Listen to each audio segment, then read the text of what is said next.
listening to the Pasco Podcast with Mike Carballa.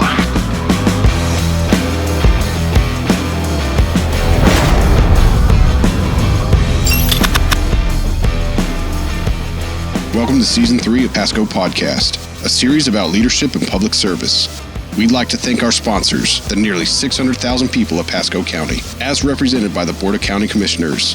It's through their trust and empowerment of our workforce and leadership team that we're able to bring you this podcast. This podcast is designed to help public servants build leadership skills and leverage them for success by sharing the experiences of our peers. Hi, I'm Mike Carballa, and welcome to our 32nd episode of Pasco Podcast. Today, we actually have a very special treat for you, as well as myself, for all of you outdoor enthusiasts. In honor of Parks and Recreation Month, joining us today from our Parks, Recreation, and Natural Resources team are Assistant Director Cristina Cordon and Parks and Recreation Manager Brian Taylor. Cristina, Brian, welcome to the podcast today. Just really happy to have you guys here. I love our parks. I love everything that you guys do. And I know our citizens do. It's always reflected in our surveys. So fantastic work that's going on out there. So tell us a little bit about yourselves and, quite honestly, how Pasco became so lucky to have you guys. Cristina? So I came here from the National Park Service. When I finished graduate school in Washington, D.C., I got a job at Assateague Island National Seashore. I worked there doing vegetation management for a couple years. The cold weather is not my favorite thing. So after a couple years and a lot of snow, I decided to kind of move down. In Pasco County is close to Pinellas, so that's where I went to undergrad school. So I kind of wanted to come back to where I originally started going to school. And my family is in Orlando, so it kind of, it worked out that Pasco was here. And I originally, since I did vegetation management, Pasco had a position in land management, managing all of our preserves and conservation areas. So it was just a really good fit for me. Wow. And we have a lot of land here in Pasco County that is preserved. I think the number is somewhere around 25% or so. Mm-hmm. Will never actually get touched or developed because of the efforts that your team and that we've done in terms of conservation. Talk to me a little bit, though. I find that interesting. You went to school for this, so you must have had an idea early on. I wanted to work in parks. What sparked that desire? Absolutely. So I'm from Puerto Rico. I'm from a small town where we were always outside. We were always boating. We were always doing outdoor recreation and camping. And so ever since I was young, I always wanted to do something outside, something in the outdoors. So originally I went to go to school for marine biology, thinking I was going to be, on these vessels out doing research, but I quickly found out that's a lot of lab work and it just was not for me. So when I went to undergrad after the first year of marine biology, I switched to environmental science. And so it kind of just continued that love and spark for the outdoors. And so I just kind of stayed on that career path because it ultimately gave me the opportunity to just explore all careers kind of in the outdoors. Oh, that's fantastic. Brian, same thing. Tell us about your path to Pasco. I've lived in Pasco County almost my entire life. I'm a graduate of Ridgewood High School. So I actually went to Midi-Pelock Elementary School. I've been here my whole life. Graduated of Ridgewood High School and was recruited to play football. That brought me to Roanoke, Virginia, beautiful place, and majored in recreation and leisure, minored in psychology. Ended up, while I was in college, I came home and actually worked summer day camp between my junior and senior year. So I go way back. So then graduated from college, came back home, applied for some jobs, and I had a really good experience with the summer camp. Came in an entry-level position. I worked my way up. And no kidding. So Pasco really kind of your first stop as a career, and have been here for that long. Well, that's fantastic. Glad to. Thanks for being here for so long and being loyal and dedicated to the organization and to our citizens. Yeah. So obviously, you guys are advocates for parks and recreation, and this is National Parks and Recreation Month. Any words, talk about the significance of that? Either of you just kind of chime in on your thoughts. Yeah, I mean, the first thing, my shameless plug today for Recreate Your Mind. Mental health is, I think the statistic right now since COVID is 1 in 5 people have mental health issues. So I think Parks and Recreation is a huge place for that. We learned that during COVID, where people could come and get outside.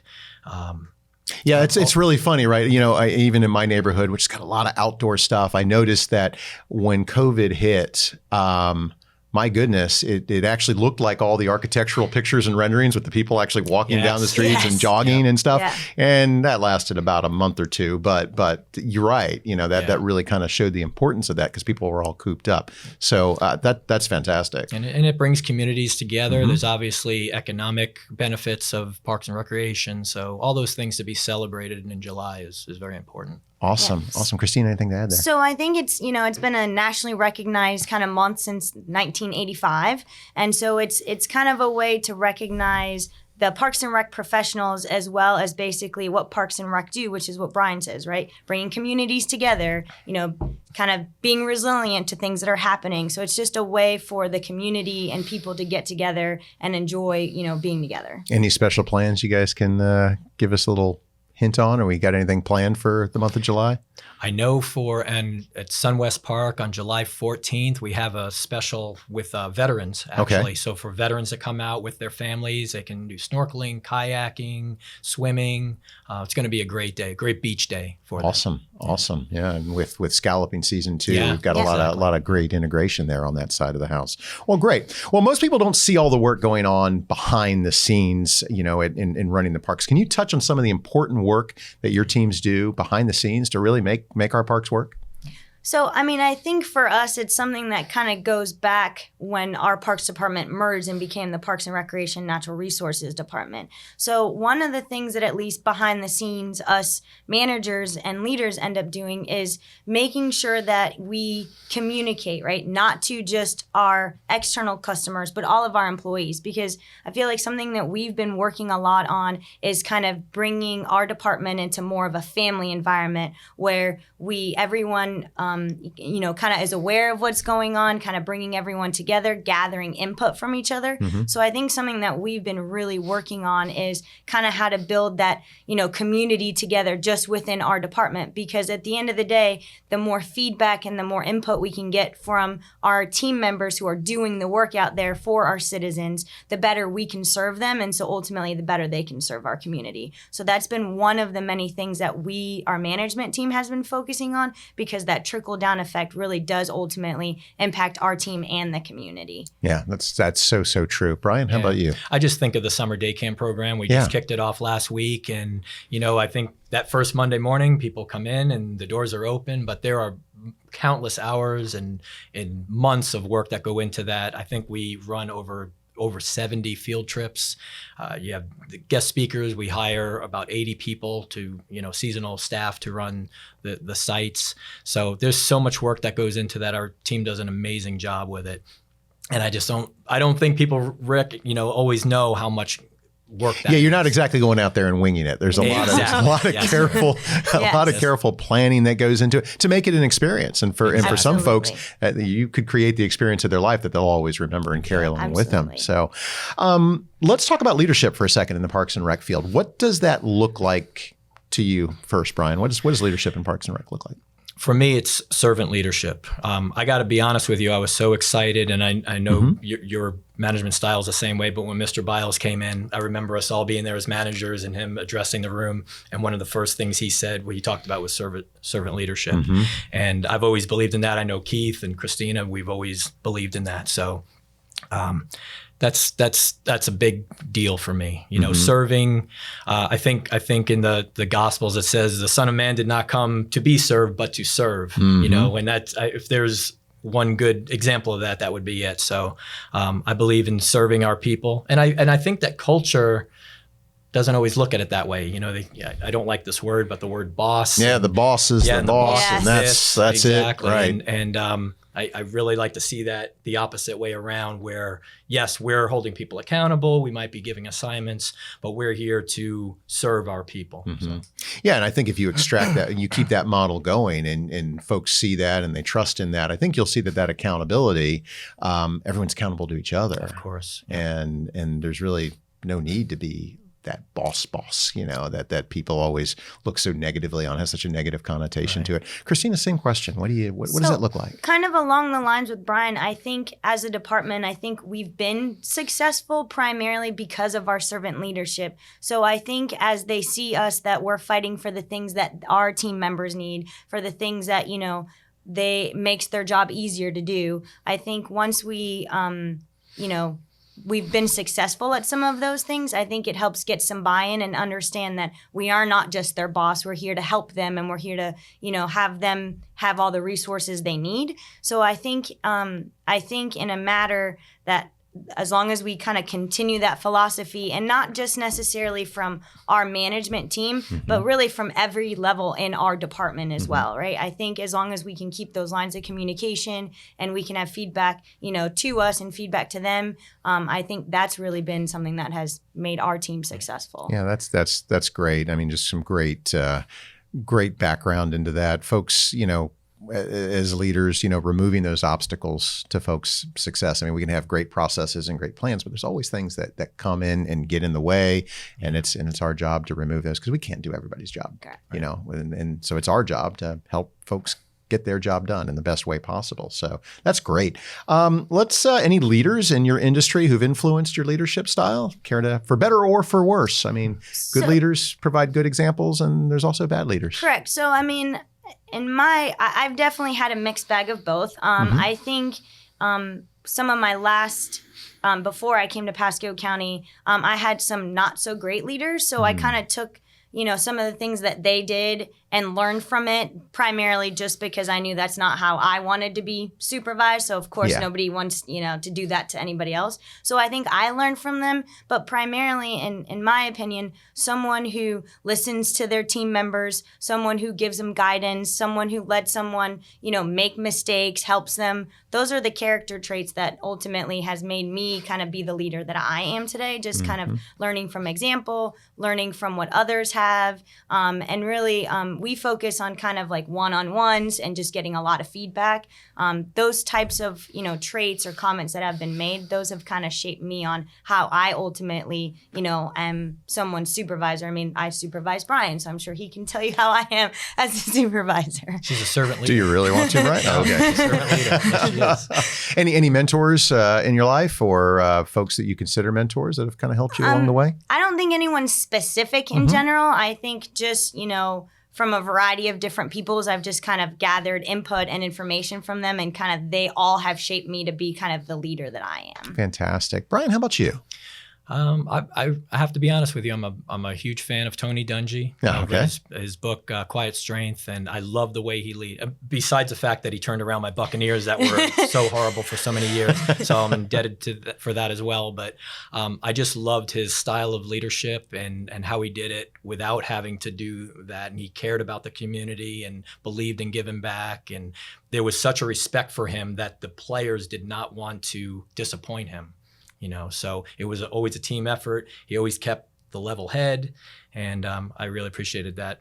Personal mentors that I've had some really awesome football coaches, both in college and in high school, that meant a lot to me. Keith Wiley, our director, and I'm not just saying this, but he cares about his people.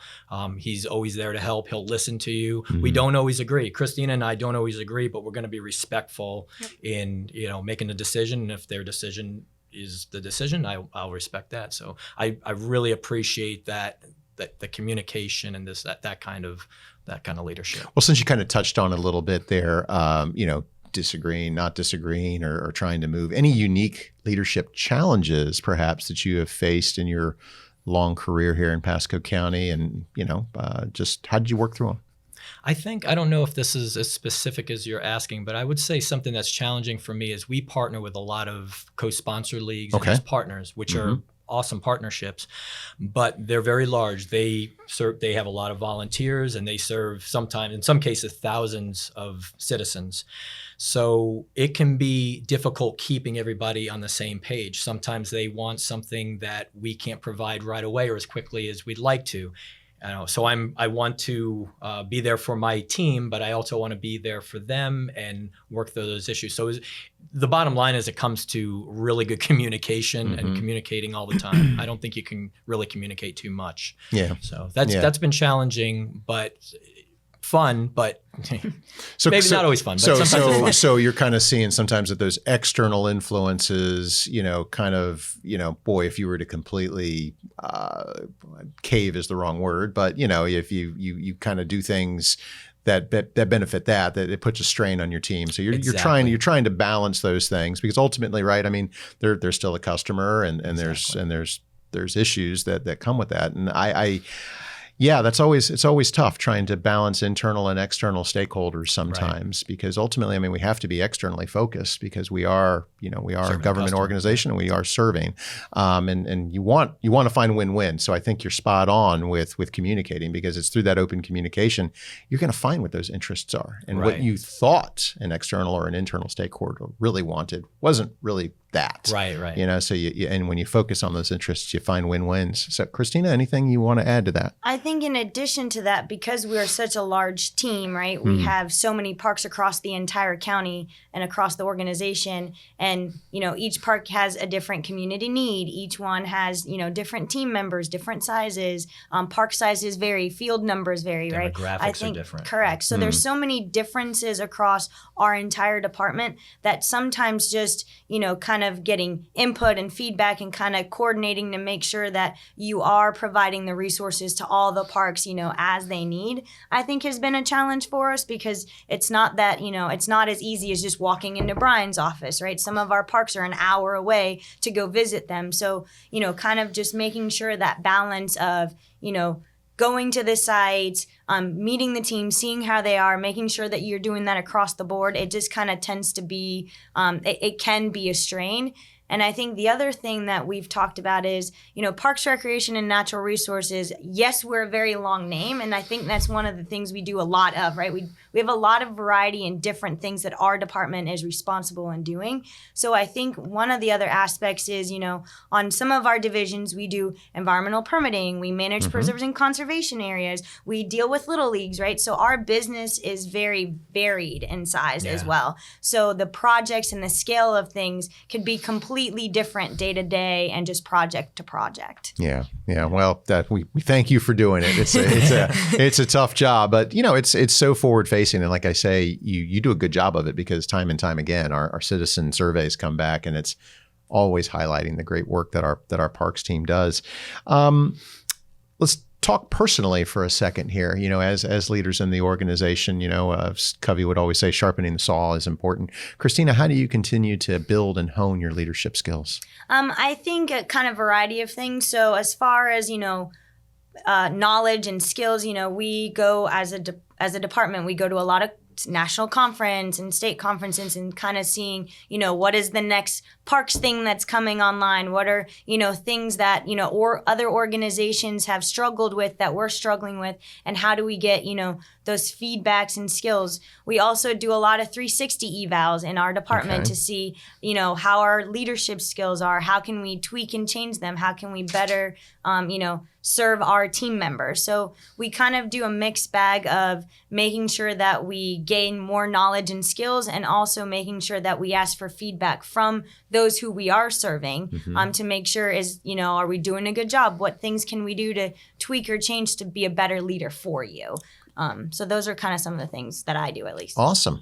Brian? Yeah. And the NRPA conferences is certainly one. I like to watch people. I like to watch people lead. Miss Kathy Pearson, I love the way she leads. She truly cares about her people. She certainly does. Yeah. And Keith, but just I honestly, even coaches, I love studying coaches and seeing how they lead their teams and what they do under pressure and so forth. So it's always interesting. So that's another way, just reading and kind of just studying people that I believe are successful and are good leaders, just seeing how they do things. You talk about coaching a little bit there. What do you think about that? Is that an opportunity for us, positive coaching or things to kind of push out there into the community to help with that? Because oftentimes your coaches are just, a mom or a dad. Yes. They were just the last person to nose goes, right? And they ended up coaching, and they do it out of love for their kids, obviously, but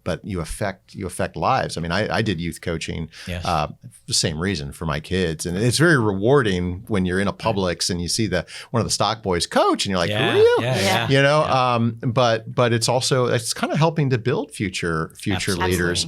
So, what, so kind of, mixed bag there, kind of some questions with that, but what do you look for when we're hiring future leaders in the organization? How do we go about that? I know for me, there's a few things that are obviously very important with any leader. It can be in recreation, it could be a coach, anything. But I think humility is extremely important. Okay. Enthusiasm, particularly in parks and recreation, you need to be enthusiastic.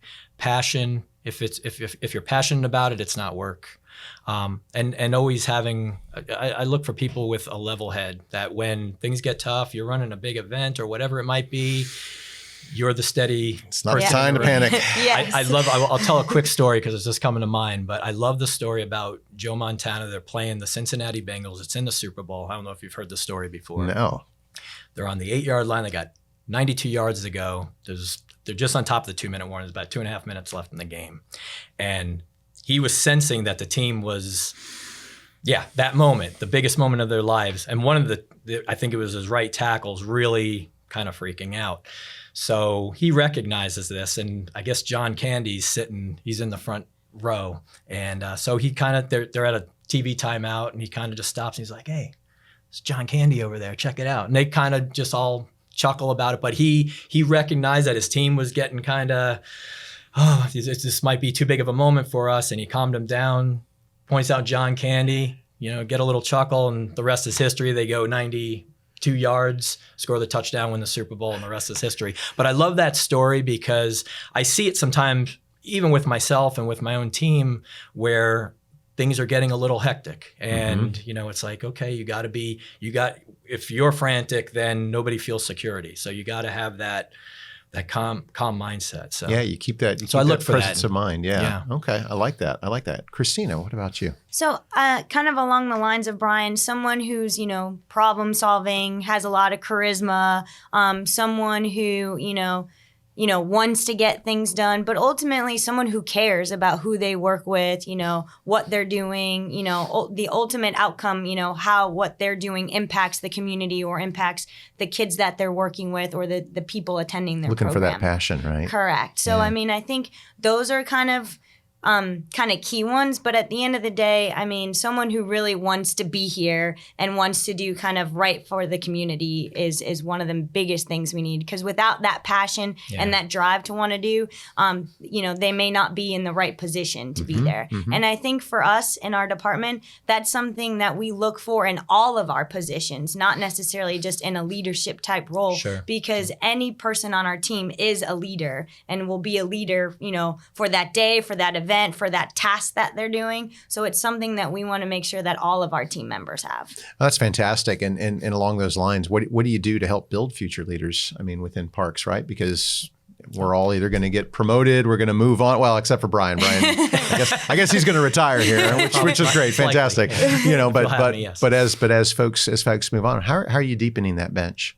So, I think one thing that we've been definitely focusing on is sending our team members to, the Florida Parks Recreation Conference so they can get more skills and more knowledge.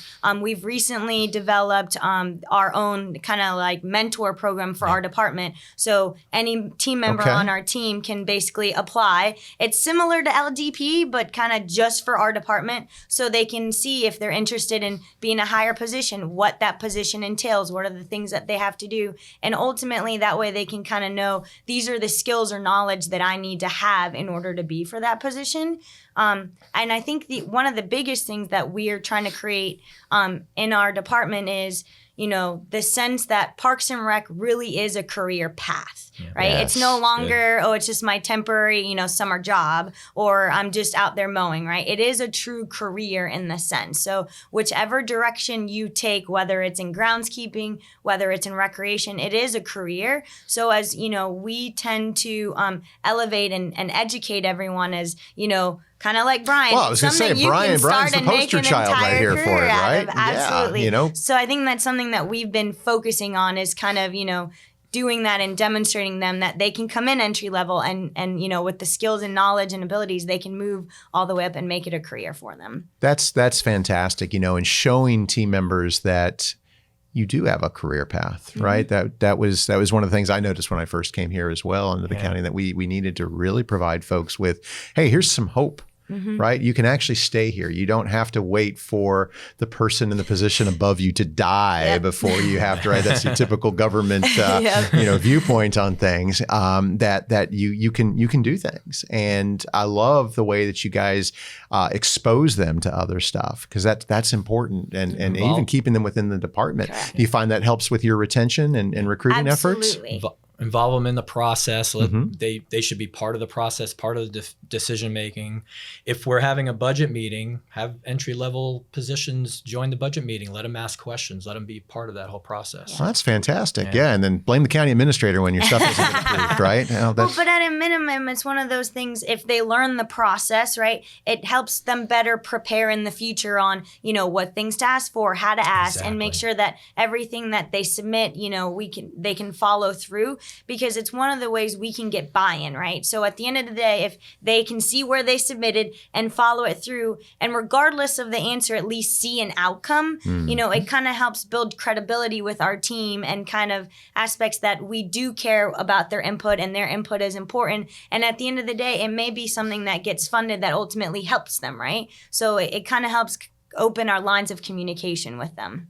Wow. You got a position for me there? That sounds great. Wonderful, guys. Wonderful. Any advice you would give to anyone out there trying to start a career in your field? Anything that you would tell them, just little tidbit as they're starting out? I would say you got to love people. And I think I'll probably be repeating myself here, but just be enthusiastic, make sure you're passionate about it. I always say we kind of work when other people play. So schedules can be a little crazy sometimes. It's different, but it's so rewarding. But you got to sincerely love people, in my opinion. In any public service, I think you do, but particularly in Parks and Rec. Correct. I mean, I think as Brian said, someone who at the end of the day cares about our community, right? So you're going to see a variety of, people, anywhere from, a newborn and toddler time to, senior programs. So at the end of the day, I think just whether you're out mowing, some grounds, whether you're out doing a program, there's going to always be people interaction. So I think making sure that, you want to work with people. But I think another aspect of it is, kind of having that like education and skill and drive, right?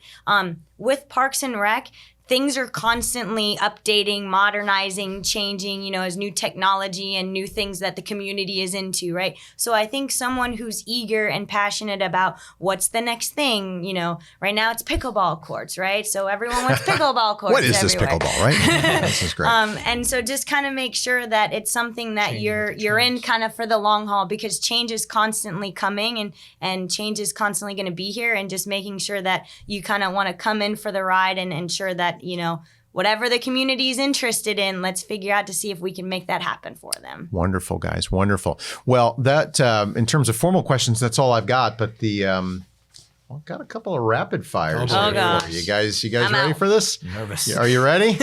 All right. Here we go. Christina, what's your go-to snack? Ooh, Snicker bars. Snicker bars. Nice. Brian? Oh, probably milk chocolate. Milk chocolate. Favorite holiday? Christmas. Cristina, one place you want to visit? Australia. Love it. Let's see here. Summer or winter, Brian? Winter. We get enough summer, so I'll take a little winter. I'm down with that. Just a little bit of winter. Our winter isn't really winter. Just a little bit. Yeah. It kind of works that way. Booster seats or high chairs? I mean, I don't know if anyone can see where I'm sitting right now, but I'm going with booster seat right now. That was great. That was really good. Let's talk Ann Perkins or Leslie Knope. Leslie Knope. Perfect. Little throwback there to Parks and Rec. Yeah. It's just like that, right? Just like the show? Just like it. Yeah. Night out or night in? Ooh, in. All right, movie or book? Movie. We got it. All right, last one. One celebrity you want to follow on social media? Ooh. I mean, I'm a big hockey fan, so Victor Hedman is my favorite hockey player. My dog is named after him also, so probably him. Fantastic. Well, Cristina, Brian, listen, thank you for being here today. It was awesome to have you all here. And special thanks to our media relations team who makes this effort possible. And thank you for joining us on this episode of Pasco Podcast. I'm Mike Carballa, and we'll see you next time.